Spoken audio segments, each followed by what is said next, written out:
সুপ্রিয় দর্শক, আসসালামু আলাইকুম। আবারও আপনাদেরকে স্বাগত জানাচ্ছি ভিলেজ লাইফস্টাইল ব্লগে। গ্রামের বাড়িতে খুঁটিনাটি যাই কাজ করি সেগুলোই আপনাদের সামনে তুলে ধরার চেষ্টা করি। এই ভিডিওটিও তার ব্যতিক্রম নয়। এই ভিডিওটি শুরু করছি আমাদের ছোট্ট খামার পরিষ্কার করা দিয়ে, এরপর সিদ্দিক ভাইকে দিয়ে একটি ড্রেন করাই। তবে আজকে আমাদের মূল কাজ থাকবে আমরা কিভাবে ধানের জমি প্রস্তুত করি ধান চাষ করার জন্য, সেই কার্যক্রমই আপনাদের সামনে তুলে ধরবো ধারাবাহিকভাবে। ধানের জমি প্রস্তুত করার জন্য ধানের জমির কানিকনি কোপাতে হয়, যেটাকে আমাদের আঞ্চলিক ভাষায় বলে ক্ষেতের কানি কোপানো।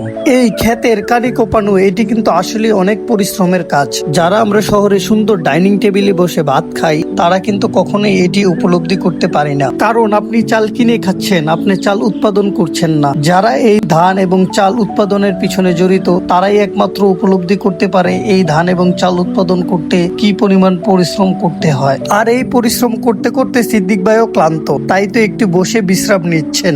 আর সেই ফাঁকে আমি দাঁড়িয়ে দাঁড়িয়ে দেখছিলাম মাছ। ধানের জমিতে বৃষ্টির কারণে পানি হলে এই মাছগুলো দেখা যায়, খেতেও অনেক সুস্বাদু হয়, যার ফলে বিভিন্ন জন বিভিন্ন উপায়ে এই মাছগুলো ধরার চেষ্টা করেন। আপনারাও হয়তো অনেকে এই গ্রামে বিভিন্ন ভাবে মাছ ধরেছেন। কে কিভাবে মাছ ধরতে পছন্দ করতেন তা কিন্তু আমাকে অবশ্যই কমেন্ট করে জানাতে পারেন। বাই দা ওয়ে, আমি কিন্তু শুধু আপনাদেরকে গ্রামের কাজ দেখাচ্ছি না, সেই সাথে কিন্তু গ্রামের প্রকৃতিও দেখাচ্ছি।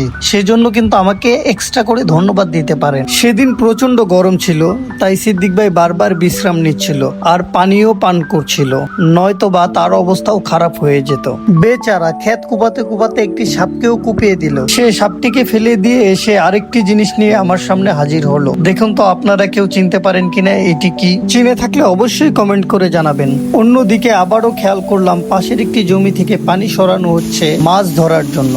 আসলে এই সময়টাতে সবাই মাছ ধরতে পছন্দ করে। তবে মোটামুটি আমরা আমাদের ধানের জমির কাজ শেষ করে আমরা একটু চলে যাই আমাদের পুকুর পাড়ে। বৃষ্টির কারণে পুকুর পাড়ের অবস্থাও যাতা হয়ে আছে, তাই পুকুর পাড়ের কিছু আগাছা পরিষ্কার করি। তাই সিদ্ধান্ত নেই পিছনের পুকুর আমরা অন্য সময় পরিষ্কার করব। এরপর আবারও চলে আসি আমরা বাড়ির সামনে কেটে রাখা ডালপালাগুলোকে খড়ি করার জন্য। আর এরই মাঝে আমি আকাশের দিকে লক্ষ্য করলাম বৃষ্টি আসার সম্ভাবনা রয়েছে, তাই এখানেই কাজের সমাপ্তি ঘোষণা করি। যদিও আমাদের ক্ষেতের কানিকুনি আরো কোপানো বাকি ছিল। ছোট এই ভিডিও থেকে এখনই বিদায় নিব। সবাই ভালো থাকবেন, দেখা হবে অন্য কোনো ভিডিওতে। সেই পর্যন্ত সবাই সুস্থ থাকবেন, ভালো থাকবেন। আল্লাহ হাফেজ।